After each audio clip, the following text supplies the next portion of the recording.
Dzisiaj chcę pokazać Wam rzeczy, których już więcej nigdy nie kupię, ze względu na jakość, na tkaninę, czy po prostu popsuły się one w praniu. Na co zwracać uwagę, aby nie popełniać podobnych błędów? O tym wszystkim w dzisiejszym wideo. Moje drogie Panie, witam Was bardzo serdecznie w dzisiejszym odcinku. Miło mi witać Was ponownie, a także jeśli jesteś tutaj po raz pierwszy, to subskrybuj ten kanał, po prostu, aby nie ominęły Cię kolejne ciekawe wideo. Ja się nazywam Violeta Tymul i dzisiaj opowiadam o moich nieudanych zakupach. Tak, każdemu się zdarzają i czasami kupujemy jakąś rzecz w dobrej wierze. Myślimy, że będzie ona dobra, będzie fajna, ale się w końcu okazuje, że nie bardzo. Dlatego chcę zwrócić Waszą uwagę dzisiaj na to, jakie błędy ja popełniłam i jak po prostu Wam tego nie robić. No i pierwsza rzecz to właśnie taki kardigan. Naprawdę, widziałyście może teraz, ostatnio pokazywałam często swoje stylizacje z tym kardiganem właśnie w głównej roli i powiem Wam, że z wyglądu wszystko jest dobrze. Kupiłam go w Massimo Dutti kilka lat temu. Jedyny problem, na który tylko później zwróciłam uwagę, to właśnie skład tego kardiganu. A mianowicie, to jest 50% wiskozy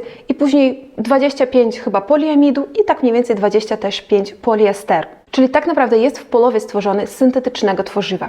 I to właśnie wpływa na to, że jest w nim naprawdę nie ciepło. No naprawdę on nie grzeje.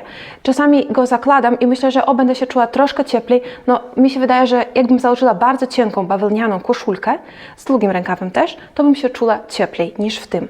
Więc naprawdę nie mogę nigdy zrozumieć, kiedy go mam założyć, tak? Więc czasami zakładam do biura, ale te dni naprawdę marznę. Powiem Wam naprawdę, że marznę. Ostatnio też stylizowałam go z takim podkoszulkiem białym i mniej więcej to było. Ale jeśli niczego nie założę pod spód, no to naprawdę jest bardzo zimno, obowiązkowa jest jakaś koszula i wtedy po prostu ta dodatkowa warstwa wpływa na to, że mogę to zakładać. Ale teraz będę się tego wystrzegała i naprawdę nie wybierała bym już więcej swetrów ze składem syntetycznym. Jeśli podoba Ci się to wideo i tematy, które poruszam na swoim kanale, to bardzo proszę Cię o postawienie lajka, ponieważ pomoże mi to w rozwoju mego kanału. Dziękuję Ci bardzo. I kolejna rzecz to są właśnie te takie czarne spodnie, też pokazywałam Wam fajne stylizacje z nimi, są one od Ralph Lauren. I powiem Wam, że naprawdę są przyjemne w noszeniu, przyjemne w dotyku, wszystko jest dobrze, ciepło mi jest w nich, nie powiedziałabym, że jest jakoś zimno. Chociaż jak sprawdziłam teraz tego skład, to jest większość wiskozy, no i oczywiście z elastanem. Naprawdę są one bardzo, rozciągają się, naprawdę pod tym względem są wygodne w noszeniu.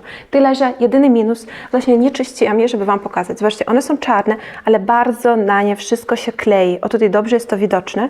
Takie różne pyłki, więc wiecie, jeśli zakładam to, stylizuję z wełnianym swetrem, no to po prostu pół tego wełnianego swetra już zostaje u mnie na tych spodniach i nawet jak jestem w pracy, to muszę po prostu siebie szczyścić. No ja mam roller też w pracy, więc siebie szczyszczam, ale powiem Wam, że naprawdę to jest uciążliwe i denerwujące. Więc teraz po prostu myślę, że warto zwracać uwagę, czy po prostu do ubrania, te pyłki wszystkie nie lecą, nie czepią się tak bardzo i nie pozostają. I też to bardzo dobrze już widać w sklepie, ponieważ jeśli bierzemy rzecz i ona jest właśnie taka już jakaś taka troszkę brudna, no to znaczy, że ona przyciąga to i będzie przyciągała. To nie jest to, że my ją wyczyścimy i ona będzie taka czysta. Nie. Ja też przekonałam na swoim właśnie takim blendzie, chociaż ja zamawiałam online, dlatego jak ja je rozpakowałam, to one były po prostu w opakowaniu, nic się do nich tam nie kleiło, mi się wydawało, że będzie wszystko dobrze. No ale takie właśnie rzeczy się uczymy na tym. Tak naprawdę wszystkie błędy, o których mówię w dzisiejszym wideo, popełniłam zanim jeszcze podeszłam do stylu profesjonalnie i podjęłam naukę.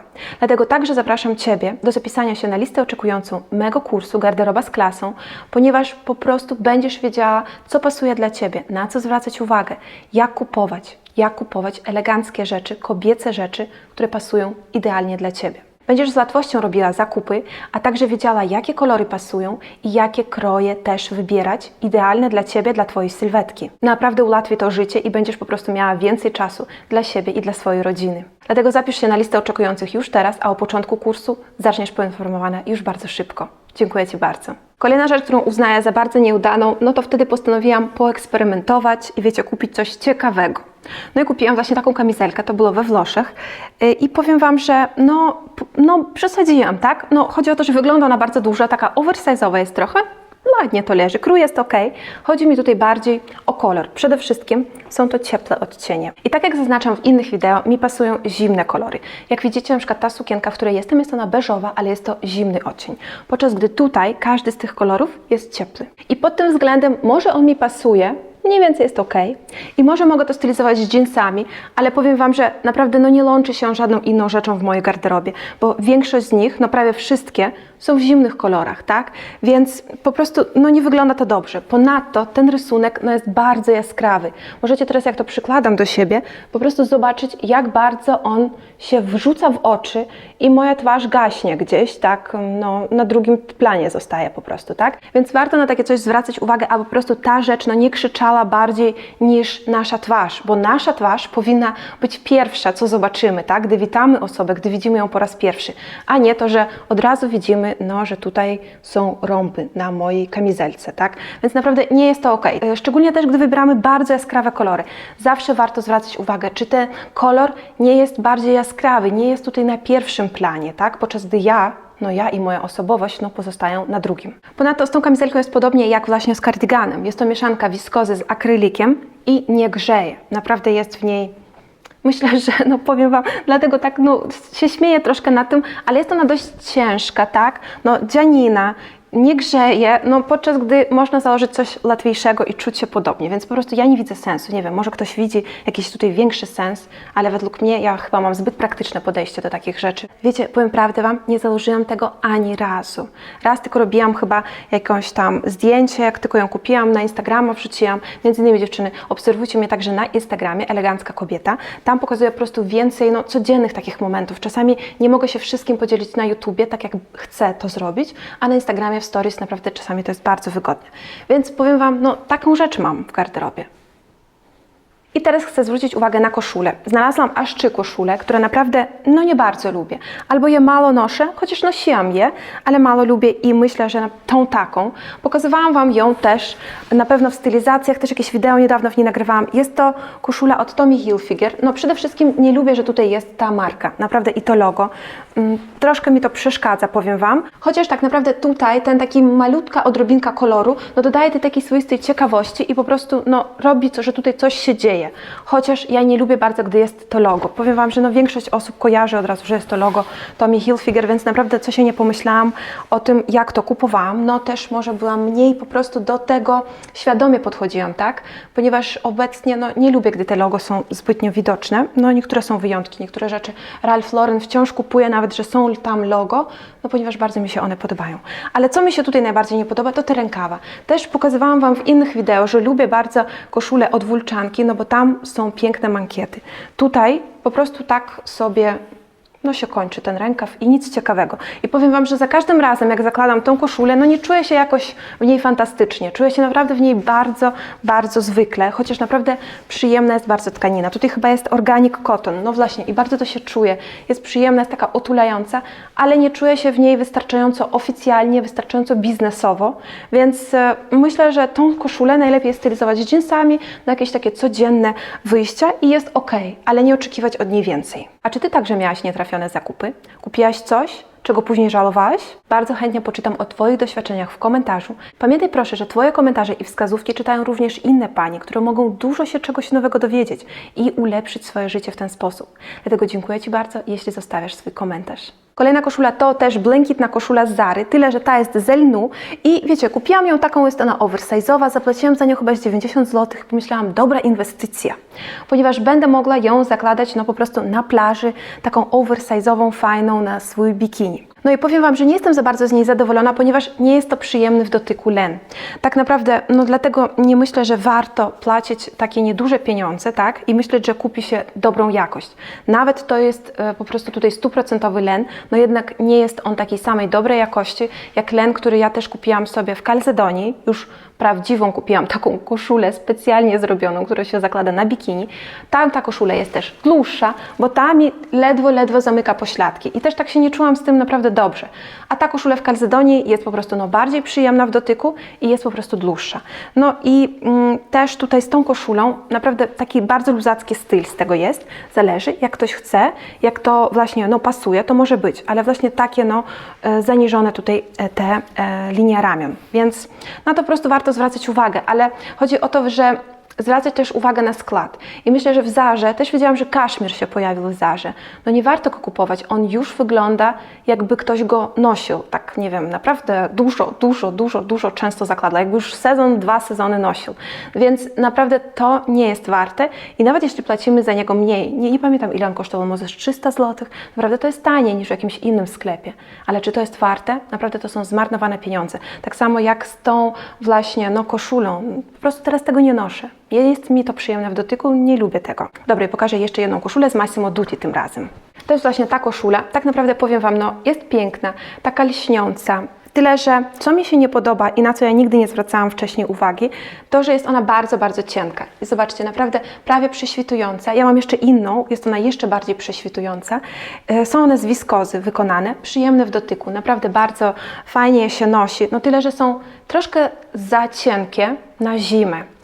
Chociaż ja też zakładam zawsze taki podkoszulek z Intimissimi, który nie jest widoczny, jest wszystko ok, jednakże troszkę w tym jest za zimno i nieprzyjemnie. Ale nie o to mi chodzi z tą koszulą. Powiem Wam, że jak ja ją postanowiłam wyprać i rzuciłam do pralki, no to jak ją dostałam, wysuszyłam, to ona była u mnie cała w jakichś takich plamach, po prostu plamach wodnych, tak? To teraz tego nie widać, tutaj znalazłam tylko jedno miejsce, w którym to jest widoczne, ponieważ umyłam to ręcznie. Ale powiem Wam, że nie mam cierpliwości, aby to myć ręcznie za każdym razem. Powiem Wam, że ta koszula jest bardzo lśniąca i na kamerze trudno mi jest Wam tutaj to pokazać, ale w tym miejscu jest taka plama, po prostu taka wodna właśnie, tak źle ona tutaj wysechła. Chociaż się suszyłam to na plasko, ale powiem Wam, że taki tutaj, jak ręcznie to się pra, to tylko malutki kawałeczek, a tutaj ja miałam po prostu ogromnie, bardzo widoczne z daleka, więc to nie nadawało się po prostu do zakładania. Taka koszula, utrudnia nam życie, prawda? Powiem Wam, że nie wiem jak zrozumieć, czy koszula będzie robiła takie ślady, czy nie, ale ja po prostu postanowiłam, że zrezygnuję jednak z takich bardzo cienkich, wiskozowych koszul, ponieważ przede wszystkim nie bardzo trzymają one swój kształt. Ten tutaj kołnierzyk też niewystarczająco dobrze trzyma kształt, nie wygląda to tak wystarczająco elegancko, też oficjalnie, tak bardziej codziennie, więc jakby na co dzień sobie z dżinsami albo z jakimiś po prostu może spodniami, ale w taki po prostu bardziej zrelaksowany sposób jest ok to założyć, ale myślę, że do biura ja preferuję coś bardziej sztywnego. Obecnie postanowiłam zmienić format swojego newslettera i co tydzień będę wysyłała do Ciebie bardzo osobistą wiadomość, w której będę się dzieliła swoimi przemyśleniami albo może usłyszałam, dowiedziałam się coś nowego, ciekawego także dla Ciebie. Ponadto w tym newsletterze znajdą się moje ulubione rzeczy w tym tygodniu, które mnie fascynują, mi się podobają. Naprawdę będą to moje osobiste porady dla Was, które wiem, że działają i też wierzę, że pomogą one dla Was. Dlatego jeśli interesuje Cię taki newsletter, to linka do zapisu znajdziesz w opisie tego wideo. Dziękuję Ci bardzo. I przejdźmy teraz do bielizny. Chcę pokazać Wam takie swoje podkolanówki, które kupowałam i które uważam, że są nie bardzo dobrym wyborem, ponieważ po prostu są one zbyt ciemne. Jak same widzicie, naprawdę bardzo jest intensywny brązowy kolor, takie opalone nogi się wydają, i bardzo dziwnie te opalone nogi się wydają, gdy reszta ciała nie jest tak samo opalona. Więc bardzo Was chcę tutaj uwrażliwić na to, aby zwracać uwagę, aby nasze pończochy, czy to skarpetki, czy to rajstopy, były w jak najbardziej zbliżonym kolorze, jak też i nasze ciało, tak, jak nasze nogi. Ja obecnie teraz, kupiłam to bardzo dawno temu, dlatego wciąż je zakładam czasami do biura, jak bardzo, tak niedużo tego jest widoczne, tej skarpety, ale teraz jak mam rajstopy, to staram się kupować najbardziej zbliżony i moimi wyborami to jest kolor Sand albo Natural. I chcę Wam tutaj właśnie pokazać te rajstopy, które najbardziej lubię, to są właśnie takie, 15 i 8 też i one są w kolorze Sand i Natural. Powiem Wam, że ten kolor Natural mi się wydaje, że jest jeszcze ciemniejszy, ten Sand jest jaśniejszy i ja chyba preferuję ten Sand. Zobaczcie, jak przyłożę tutaj te skarpety, to wydaje się, że mogą one być w podobnym kolorze, ale one są grubsze, tak? Jak tutaj mam 15 albo 8, naprawdę są to bardzo cieniutkie, podczas gdy tutaj, nie wiem, myślę, że to jest 30 i naprawdę, wygląda to inaczej, więc zwracajcie na to uwagę, naprawdę z tymi rajstopami bardzo ważne, żeby one były dobrze dobrane, dopasowane, i szczególnie te w cielistym kolorze. Jeśli zwrócimy uwagę, jak się ubierają bardziej znane kobiety, na przykład księżna Walii, zawsze ma ona bardzo dobrze dopasowany ten kolor i są one cienkie, dlatego tak czasami wygląda, że nie ma ona rajstop. Ale czasami też mi się wydaje, że ona i naprawdę nie ma tych rajstop, ale to też oczywiście zależy od butów. Gdy wybiera zabudowane szpilki, to te rajstopy ma. Po prostu tak dobrze są dopasowane, że ich jest nie widać. Kolejne rzeczy to są dwa biustonosze z Intimissimi, które chcę Wam pokazać. Przede wszystkim ten pierwszy, no nie powiem Wam, że nie kupię tego więcej, po prostu nie będę go prała w ten sposób, w jaki prałam. I tutaj najważniejsze jest to, że po prostu się rozciągnęła ta tkanina. I czasami już kupiłam tak naprawdę nowy taki sam, ale powiem Wam, że nieładnie to wygląda i nie nadaje się to do zakładania, ponieważ zobaczcie tak, a prałam naprawdę w bardzo delikatnej temperaturze, delikatny to był program, tak naprawdę niepięknie to wygląda, więc zwracajcie na to uwagę, żeby chyba prać ręcznie, bo inaczej ja tutaj nie widzę innego wyboru. A między innymi taki biustonosz naprawdę sprawdzi się latem, więc może jeszcze zrobię osobne wideo o tym, ale jeśli chcemy, żeby tego biustonosza prawie nie było widać, pod każdą białą bluzką, koszulą, czy to topem, naprawdę bardzo się dobrze sprawdzi. No i kolejny biustonosz, jest to taki właśnie jedwabny, bardzo wygodny, bardzo przyjemny w dotyku, fajny, naprawdę bardzo w użytkowaniu, tyle, że on ma tutaj taki szef po środku i powiem Wam, że ten szef bardzo się odbija. Na każdej rzeczy jest on widoczny, się odbija. Tak naprawdę kupiłam ten biustonosz bardzo dawno temu, jeszcze nie miałam doświadczenia ze stylem i kupiłam biały, bo myślałam, że będzie idealnie mi tutaj pasował pod wszystkie jasne koszule, pod białe koszule, bo będzie tak dobrze to wyglądało. Teraz już wiem i bardzo też często o tym mówię, że pod białe koszule zakładamy beżowy biustonosz, tak, aby po prostu wszystko wyglądało dobrze, nic tutaj się nam nie odbijało, nie przyświtywało. Więc tak naprawdę teraz on po prostu u mnie leży, nic z nim się nie dzieje. Nie zakładam tego, bo nie chcę po prostu, żeby tutaj te takie linie się nie odbijały mi po środku mego biustu, ponieważ uważam, że to wygląda tak mniej elegancko, może troszkę wulgarnie, chociaż może i nie ma w tym nic złego. Ja chyba jestem taka, wiecie, zbyt bardzo chcę, żeby to wszystko było idealnie, naprawdę tak dopasowane. Może po prostu mam jakieś zbyt wysokie wymagania względem siebie i względem może też innych kobiet. Jak widzę to u innych kobiet, to czasami mi się nawet to podoba, ale później jakoś sobie nie jestem, nie myślę, że mogę to sobie pozwolić. Więc też napiszcie mi, co Wy myślicie na ten temat. Jeśli widoczna jest tak delikatnie odbijająca się bielizna, może widoczne, że jest to koronkowa bielizna, to czy jest to ok? Jak Wam się to podoba? Czy też tak robicie, czy nie? Ja oczywiście też mam koronkowe biustonosze i czasami zakładam i może troszeczkę gdzieś to jest widoczne, ale tak nie za bardzo, tak? Naprawdę z tym tutaj paskiem po środku, uwierzcie mi, bardzo to jest widoczne. Nie będę wrzucała żadnego zdjęcia, żeby to pokazać, jak to wygląda na mnie, uwierzcie mi na słowo. Kolejna rzecz zakupu, której bardzo żałuję, to są właśnie te kozaki. Są dwie przyczyny. Dlaczego? One właśnie nie pasują dla mnie i do mojej garderoby. Przede wszystkim to jest ciepły odcień. Jak zwrócicie uwagę, naprawdę rzuca się w oczy ta dysproporcja i jak trudno jest po prostu stylizować wtedy jakieś rzeczy ze sobą, bo wygląda to dziwnie, tak? I w ogóle ten kolor jest taki bardzo dziwny. Mi się wydaje, że w kamerze widoczny on jest jeszcze gorszy niż tak naprawdę jest. Nie jesteśmy przyzwyczajone chyba widzieć butów w ciepłym odcieniu. Naprawdę wygląda to źle, tak naprawdę widzę to teraz. Czasami używam je, żeby pokazywać Wam jakieś stylizacje, bo nie mam takich wysokich kozaków w beżowym kolorze, jeszcze takich fajnych, naprawdę praktycznych, kupionych. Więc pokazuję czasami je. To jest jedyny moment, kiedy je używam. Założyłam je raz i po prostu w trakcie chodzenia, byłam w biurze w nich, musiałam je zdjąć, ponieważ bardzo mi one uciskały. I to jest kolejna przyczyna, że gdy wybieramy właśnie z ostrym noskiem tutaj nasze obuwie, szczególnie takie kozaki, to trzeba, żeby ten rozmiar był troszkę większy. Tutaj ja wybrałam 40 rozmiar, ponieważ to jest mój rozmiar nogi, stopy, ale powiem Wam, że chyba trzeba było wybrać większy albo polówkę większy. Nie każda firma ma te polówki większe, ale tutaj naprawdę są bardzo niewygodne. Ja nawet chyba z 10 minut, jak w nich postoję, to już zaczynają mi boleć nogi i teraz rezygnuję też nawet z pokazywania tego, ponieważ ten kolor, katastrofa jaki, tak? I to jest firma Gino Rossi. Naprawdę, szkoda, że założyłam je, bo gdyby to była po prostu jakaś może koszula, tak? I bym zrozumiała w trakcie już po pół godziny, że nie pasuje mi ona, mogłabym ją zwrócić.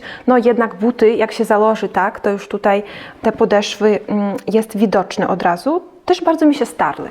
Powiem Wam, że ja tutaj tak naprawdę mało chodziłam i w biurze mamy takie pokrycie dywanikowe, a tak zobaczcie, jak się starły, więc też to taka jakość nie za bardzo. Nie jestem zadowolona, powiem Wam prawdę, z tej jakości. Dobra, już się wyżaliłam z tymi butami tutaj dla Was i tak naprawdę to też jest mój zakup, który kupiłam przed tym, jak zaczęłam się interesować stylem w profesjonalny sposób. I ostatnia rzecz to są właśnie takie baleriny, które też się pojawiają czasami w moich stylizacjach, w jakichś wideo. Są one naprawdę piękne i powiem Wam, że jest to dobra skóra, naprawdę jestem zadowolona z nich. Jest to marka Gilardini. Kupiłam je też we Włoszech podczas wycieczki, podczas chyba tej samej wycieczki, co i tę kamizelkę wybierałam. I powiem Wam, że spodobało mi się tutaj właśnie ten wzorek, tak pięknie to wygląda, też się łączy. Tyle, że zwróćcie uwagę, Taki on jest tutaj też cieplawy, ale lepiej się łączy, tak? Ponieważ po prostu mamy tutaj w tym połysk troszkę taki chłodnawy, więc ten kolor, widzicie, są po prostu różnice. Jest ciepły, a jest taki na wpół ciepły, ale też dobrze się łączy z zimnymi właśnie odcieniami. A są takie ciepłe kolory, które się nie łączą z zimnymi kolorami, ponieważ nie mają żadnego też połysku w sobie. Tutaj właśnie ma on taki nieduży, zamszowy, piękny połysk w chłodnym odcieniu. Dlatego to bardzo ważne, na co zwracamy uwagę, dlatego te piękniej mi się łączą, mogę lepsze stylizacje z nimi zrobić, ale tutaj wybrałam za mały rozmiar. To samo, co mówiłam właśnie poprzednio, no nie zwróciłam uwagi i powiem Wam, że trudność mi sprawiła to, że my dużo bardzo chodziliśmy. To kupiłam je we Florencji i bardzo dużo chodziliśmy i moje nogi po prostu były spuchnięte. I ja nie mogłam zrozumieć, czy to jest mój rozmiar, czy to nie jest mój rozmiar. Ja powiem Wam, że ja kupiłam je w większym rozmiarze, a z rana przymierzyłam ten większy i pomyślałam, o nie, to są za duże i poszłam, wymieniłam na mniejszy, to jest 39,5. Więc powiem Wam, że no, to nie był dobry wybór i kupujemy szpilki, szczególnie takie bardziej zabudowane z noskiem wieczorem, ponieważ wieczorem mamy największą nogę, tak? No i powiem Wam, że jak jest cieplo, dużo chodzimy, to te nogi naprawdę zwiększają swój rozmiar. Ja na swoim wiem przykładzie, naprawdę teraz, jak jestem na wycieczce, no to bardziej się orientuję swym rozmiarem. Wiecie, jak mam 40 standardowy, no to 40 zawsze biorę. Nie biorę już teraz nigdy mniejszego, ponieważ to jest katorga.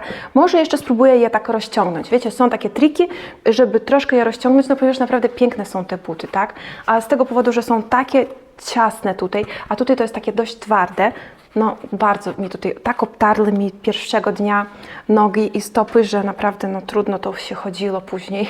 Później już tylko sandałki swoje ulubione z Eko mogłam założyć. No właśnie na to trzeba zwracać uwagę. I chociaż produkty we Włoszech są dobre, no można zrobić oczywiście zawsze taki blond i po prostu kupić no nie najlepsze coś dla siebie. A pomimo blendów zakupowych też warto wiedzieć, jakie rzeczy powinny znaleźć się w naszej garderobie. Dlatego także zachęcam Cię do poglądania wideo o 10 rzeczach, które naprawdę sprawią, że będziesz wyglądała elegancko, a także o nowościach kolekcji Massimo Dutti.